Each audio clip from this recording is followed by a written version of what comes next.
I'm Marty Cohn, and welcome to episode 21 of the monthly award-winning show, Rotary Cares, a show that tells you everything you want to know about Rotary and more.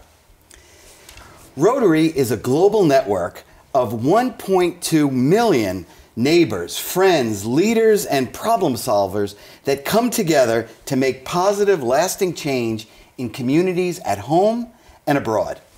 Established over 110 years ago, Rotary now has 35,000 clubs all over the world. Rotary's motto is service above self, and we adhere to a four-way test, an ethical guide for Rotarians to use for their personal and their professional relationships. The test has been translated into over 100 languages.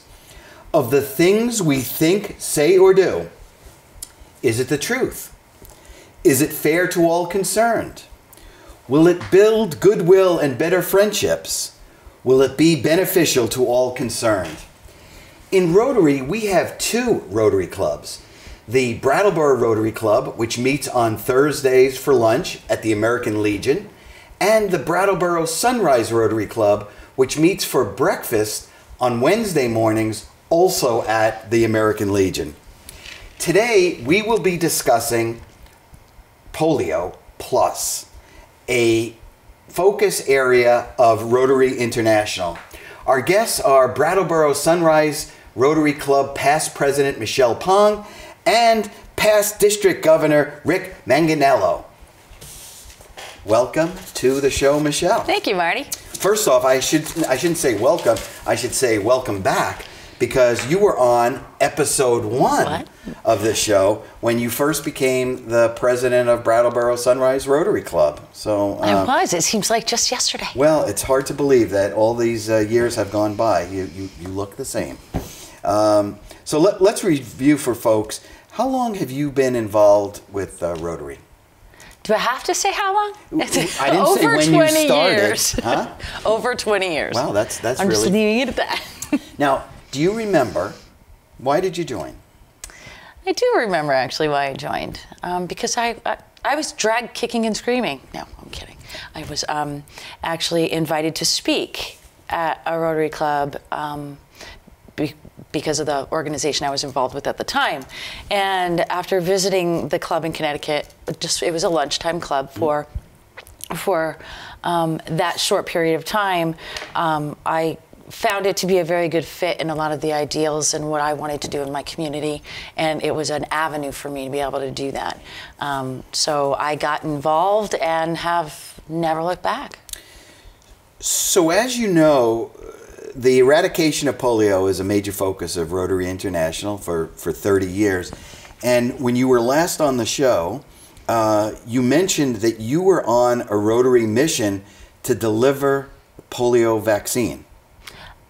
Sort of. I was actually on a group study exchange. Ah, even better. Okay, and, right. Tell us about that. And well, the idea of the group study exchange was to exchange professionals, young professionals across the countries, in order to build goodwill and better friendships across country lines.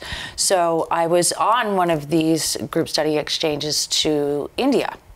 And while we were there, they were having a number of polio vaccination clinics in that country. And we had the opportunity as a group to participate in that, and not only to meet the people that were involved in that program, but also to help deliver vaccinations to infants. And it was really a very moving thing to have been honored to take part in, and really kind of, it's easy to talk about it in the abstract here, because in the United States, polio really isn't in front of our faces all the time. Right. In India, however, it really was, and everybody knew someone who was suffering from the effects of childhood polio. Right. And so to see that country taking a stand and meeting that challenge, and to see the appreciation of parents to be able to bring their children to get this life-changing vaccination was really, really moving. So, wow.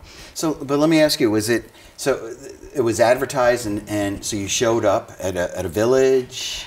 It was a village, Right. yeah, and our hosts had asked us, well, yeah, we're having this polio vaccination down the street. Would you like to go? Right. And so absolutely, all of us said, without a doubt, yes. Right. And I think we had actually just gotten off the plane Right. and got into town.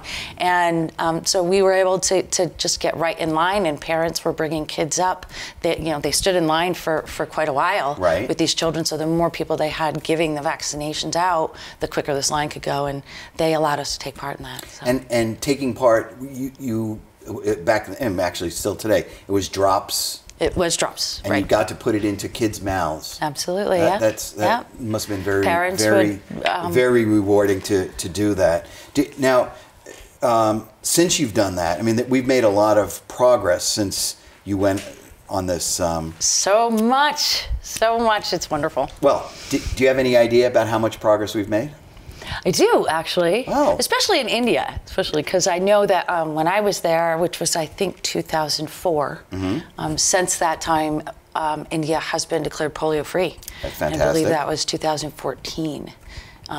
And so it's pretty amazing to know that Rotary International, as a very significant partner in this process, has taken this challenge, and as a planet of a community of people that live on this planet, we were able to tackle this, and we've succeeded in the second most populated country in the world. And honestly, if we can do that, then we can do anything. It is fantastic. Just so you put it in perspective here, polio cases have dropped by 99.9% from 350,000 cases in 1988 in 125 countries to 33 cases of wild polio virus in 2018 in just 2 countries. Right. Afghanistan and Pakistan. Unbelievable. It is unbelievable. And it's really because of people like you and Rotarians who were able to put those drops into a population that really needed it.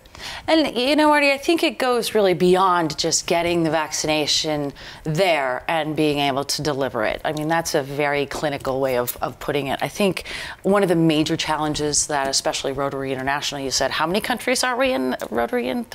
Right. We have 35,000 clubs. 35,000 clubs around the world. Right. And I think it's important to remember these are clubs of people, and they're members of those communities that they serve in. To have, a person that's not from that community just come in and tell a parent, you know what, hand me your child and I'm going to give them this vaccine. Right. It's a tough nut maybe for a parent to swallow. Sure. But to be able to build those close on-the-ground relationships and build that trust, I think that had a major role in getting this program to where it is today. I don't believe that it would be here today without the help of Rotary and without those community connections that we've built over the course of the last, how many years old are we? 100? We'll be 115 next year. 115 years old, yeah, right, 115 years. So I think all of that goodwill and better friendships that we have strived to foster have really played a very significant role in promoting this program worldwide and getting us to where we are today. Excellent point. Last question that I had for you is, what's the best thing for you about being a Rotarian? Best thing about being a Rotarian, that's easy. I like to live here. I like to live in my community, and I like to be a part of my community and a member of the citizenship of my community. And I think part of doing that is not only taking part in all the great things that we have to offer here, but also being able to help meet some of the challenges that we have to. And being a part of Rotary puts me in a group of people that are all willing to take those challenges on and do what we can to make sure that it's always going to be a nice place to be. Great answer, Michelle. Thank you so much. Thank you for having me, Marty. For not only being on the show, but for all that you're doing. October 24th is World Polio Day. We're going to take a short break for this word from endpolio.org, endpolio.org. We'll be right back. We are this close. We are this close. To direct models. We are this close. This close to making history. This close. We're this close, this close. We are this close. We are this close. This close. This close to changing the world. We are this close to making sure no child suffers a crippling disease Ever again. We are this close to making history. We are this close to ending polio. We're this close to ending polio. We're this close. This close. This close to ending polio. This close. We are this close to ending polio. All we need is you. All we need is you. All we need is you. Is you. All we need is you. This close. If we don't act now, we may lose this chance forever. Help Rotary make history at endpolio.org. Welcome back to Rotary Cares, the monthly award-winning show that demystifies Rotary International. Our guest is past District Governor Rick Manganello, and we're talking about eradicating polio. That would be the second disease to be wiped out off the planet. Welcome, Rick. Well, thank you very much, Marty. A pleasure to be here. So, and thank you for coming all the way from Nashua. Let me ask you the same question I asked Michelle. How long have you been involved in Rotary? Well, I've been a proud member of the Rotary Club of Nashua, New Hampshire for 22 years. 22, okay. But beyond that, since about 2010, I've been very involved with other clubs, both here in Vermont and New Hampshire, as well as around the world. So that's fantastic. I'm kind of a Rotary junkie. And we really appreciate that. Now, 22 years ago, do you have any memory as to why did you take the plunge and become a Rotarian? Well, I can recall it. You might blame it on a magic carpet. Okay. I had retired from the Air Force and started a company. And I quickly realized how little an Air Force career does to train you to run a business. I knew nothing about the business climate or the political climate in New Hampshire, and I set out to find out. I went to see the mayor, and he says, well, it's easy. You join the chamber and you join Rotary. Okay, noted. And then in the mail, I received a brochure from the Rotary Club of Nashua explaining all the things they had done in the community and crowing about it. And that was my second touch. Wow. And finally, I bought a Persian rug from Rug Boy down the street on Main Street in Nashua, and he invited me to join. So buying a carpet did the trick, and I thank Cy every day for having gotten me into this wonderful adventure. Well, we're glad that you did. So you're really, when we were thinking about doing the show, you came right to mind. When we're talking about Rotary's focus on the eradication of polio, do you know how that got started? Oh, absolutely. You'll recall back in the 50s, I mean, not you, because you're at least 10 years my junior, okay. But those of us that lived then remember not being able to go swimming and whatnot because polio was out there and our parents were petrified. And then in 1955, Dr. Salk's injectable polio vaccine was approved. And then in 1960, Dr. Sabin's oral vaccine was approved.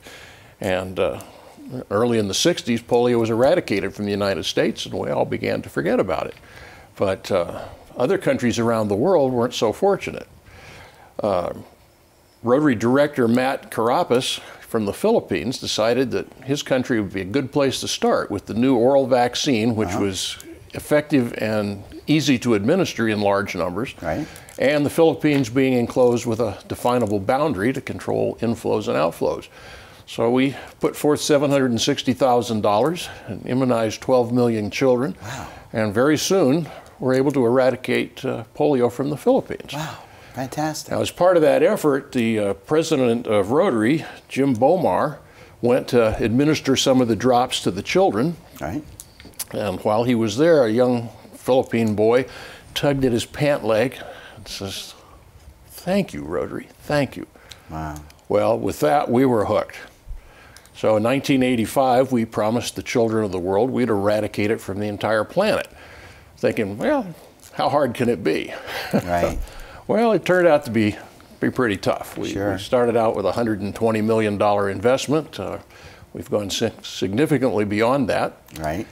And got out into the world, and you know, within a few years we had eradicated it from the Americas, and over various stages got us to where we are now. We started the Global Polio Eradication Initiative, which is way beyond Rotary. It involved getting the World Health Organization involved, along with UNICEF and the U.S. Centers for Disease Control. Right. And they formed rather a large coalition and started really going at this thing, and have been our very successful partners since. It's fantastic. Now, do you have any idea, I mean, you know, to do something like this is a tremendous, not only an undertaking of human resources, but also finances. How much money do you think Rotary has put into this effort? Well, Rotary itself, like I say, started out thinking 120 million. Right. To date, we've put in 1.6 billion. With a B. With a B. Billion with a B. Right. And we think it's going to take another 150 million to get the job done in the last two countries. Wow. Afghanistan and Pakistan. Wow. But more important than that, we managed to mobilize money from a lot of sources. We are not the major contributor. Others have taken that honor.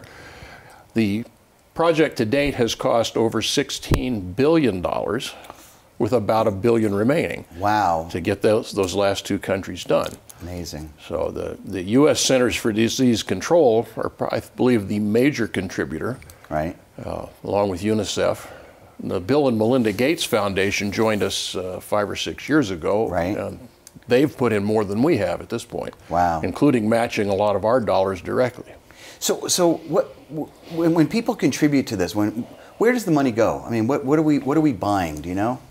Oh yes, you know, we bank it and distribute it. And one of the important things we do today with it is that when a new outbreak comes, right, you know, polio will transfer from, say, Pakistan back to Nigeria, which it did 3 or 4 years ago. Right. We're able to mobilize $500,000 or $1 million immediately to begin revaccination and containing it.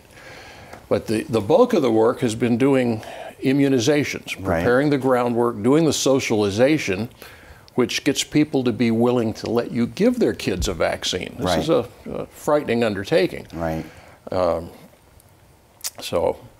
what Michelle was talking about before, I mean, the vaccine itself is really the smallest part of the expense. Yeah, the two little drops per kid. It's like about 60 cents or some number like that. So it really requires a whole organization to be able to do that. Yeah, but the scope is mind-boggling. Because, for example, when we do a National Immunization Day in India, we immunize 30 million children in 1 day. Wow. 1 day. Now, each of them will dip their pinky into a solution that dyes it purple. Right. And that way we can tell that they've been dosed. Because some of the parents will say, well, if one's good, several is better, and they'll keep bringing them back, and that can be harmful. Right. So we've got to track that. We've got to be sure that they're under the age of 5. Right. Which you do because if they can reach over their head and touch their ear, they're over 5. I see. So you go through a lot of things like that. Wow. We've had to build up the immunology infrastructure in many of these countries. They don't have clinics and things. Right. They do now. Right. You know, including the cold chain, because the vaccine has to be kept refrigerated. Correct, yes. And if you're off into Africa or India and some very hot places, it's tough to keep that. Yeah, for so sure. all of those things have built up. And then the same thing with tracking the disease afterwards and doing surveillance by sampling sewers and places like that where the disease would live. Right. And we're looking to see that it's been eradicated there as well. Right. Wow. So, now, have you been personally involved in any of these? Well, I'm involved in raising funds and getting clubs engaged. Fantastic. And very important. That. Yeah. I have not personally gone and administered the drops, although a great many Rotarians have. Well, and now the thing that you mentioned, you know, this is a focus area of Rotary, very important to Rotary. But you were just rattling off all these other organizations that Rotary works with. So it's not Rotary doing this by itself. And I just wanted to, so I'm clear. You mentioned the World Health Organization. You mentioned the Melinda and Bill Gates Foundation. Yeah, the World Health Organization, the U.S. Centers for Disease Control, and UNICEF are the 3 big partners. Wow. And without Bill and Melinda Gates, we'd be lagging way behind. Like I say, they've put in more money than Rotary at this point. That is, it's fantastic. But again, as we were pointing out in the last segment, I mean, right now we're down to just 2 more countries. Now, something that when we were talking earlier, you mentioned the fact that we've eradicated polio in these other countries. Do we sit back and say, hey, we won, or not? No, polio is just a plane ride away. So as easy as it would be for us to get complacent here in the United States, because we haven't seen polio in a long time, right? Somebody from Pakistan who's infected flying in here, it could soon sprout out. And a lot of us have lost our resistance from the vaccinations we received in the 50s and 60s. That sugar cube. So, right. So it's still very prevalent, and it does pop up occasionally. Right. Again, that's why we maintain a war chest, so that if it does move into an area, we jump on it. It showed up in Wisconsin, I think it was 5 years ago. We had 3 or 4 cases suddenly in Wisconsin. So it's not gone until it's gone. Right. But if once we can eradicate it in a location for 3 years, it doesn't reoccur, because it comes through the human body, gets into the sewers and the water supply. Right. If we stamp it out, it quits coming from the humans. It quits coming. It dies out everywhere else. Right. And, but as part of the program, as you said, it's not just putting the drops into these infants and children, but we also are educating people about, like you were mentioning, the sanitation. Is that part of the program as well? Yeah, it's a waterborne disease, as are many other things, and teaching people how to purify water, make sure they use purified water, deal with hand washing and other disease vectors is very important along with it. Now, is there, in terms of, so this is, it seems like a duh to me. You know, we have polio, we have the means to eradicate it, take the drops, you know, do all the, but do you find, or have you heard about resistance to, are there problems? Oh, there are huge problems. What are some of those? For example, in Sri Lanka, where they had an ongoing civil war for a long while, it was impossible to get to portions of the country because of warfare. And a Rotarian who later became president of Rotary actually negotiated what were called days of tranquility, where the warring factions agreed for 48 hours to set down their weapons so the immunizers could come in and immunize the children. Wow. It's that profound. That is incredible. In other areas like the north of Nigeria, there are religious convictions against immunization. They're suspicious for various reasons. And in fact, in northern Nigeria, which is predominantly Muslim, we don't put the purple on the kid's fingers. Right. Because if the mother goes home with the purple on the kid's finger, she'll be beaten by the husband who thinks she should not have gotten that done. Oh my goodness. So we have to somehow slide in below the radar in order to get it done, because if all the children aren't immunized, the disease will continue to live and continue to reinfect the ecosystem. Incredible. It really is an incredible thing that we're undertaking. Rick, I have to ask you the question I ask all our guests. What's the best thing for you about being a Rotarian? Well, there's so many things. Rotary is all about leadership, friendship, and service. We join Rotary because we're leaders or want to be leaders, and it's leadership that draws us together, business and community leaders. It's then friendship, because as we lead, we become friends, and we learn to value and respect each other. And when friends, particularly friends with some resources, get together, the best thing to do is service. That leads us on into service. Now, in my case, I have the best job in Rotary, because I'm the foundation chair for this district of 60 clubs, and I get to help clubs spend money on international service projects. Great. And over the last several years, we've spent over $1 million on international projects on virtually every continent. It's fantastic. Fantastic. I love it. And I can tell, Rick, thank you for coming on the show. Great pleasure, my friend. And thank you for all that you do. October 4th rather, is World Polio Day. Go to endpolio.org to learn how you can help eradicate polio. That's endpolio.org. I'd like to thank our guests for this show, Michelle Pong and Rick Manganello, and a shout out to Brattleboro Sunrise past president Kevin Yeager, who's doing all the magic behind the scenes. Thanks also to BCTV bringing my prop up, for recognizing us as the 2018 Nonprofit Member of the Year. And a special thanks to Brian Bashaw for helping us bring this show to you. If you have any questions, concerns, or even ideas for future shows, send an email to info@BrattleboroRotaryClub.org, info@BrattleboroRotaryClub.org. I'm Marty Cohn, and thanks for watching.